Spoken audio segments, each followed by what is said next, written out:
मुख्यमंत्री देवेंद्र फडणवीस यांनी ठाकरे बंधूंना टोला लगावलाय। बेस्ट पतपेढीच्या निवडणुकीचं ठाकरे बंधूंनी राजकारण केलं।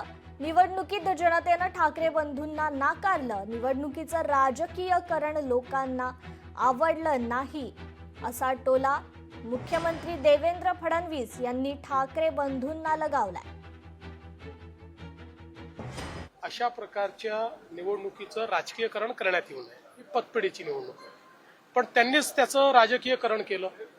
आम्ही म्हणजे आमच्याकडनं शशांकरावही तसे आमचेच आहेत आणि प्रसाद लाडाही आमचेच आहेत, ते उभे होते। आम्ही कुठलेही राजकीयकरण त्याचं केलं नाही, पण त्यांनी मात्र आता दोन ठाकरे बंधू एकत्र, आता ब्रँड ठाकरे निवडून येणार, आता अशा प्रकारचं त्यांनी त्याचं राजकीयकरण केलं, पण ते काही लोकांना आवडलेलं दिसत नाही। त्याच्यामुळे त्यांना एकही जागा त्या ठिकाणी मिळालेली नाही। एक प्रकारे म्हणजे या निवडणुकीत तरी त्यांना रिजेक्ट केलेलं आहे, अशा प्रकारे त्या ठिकाणचं चित्र आहे। अर्थात मी पुन्हा सांगतो की मला याचं काही राजकीयकरण करायचं नाही। लोकशाही मराठी ऐका, पहा, जागरूक रहा।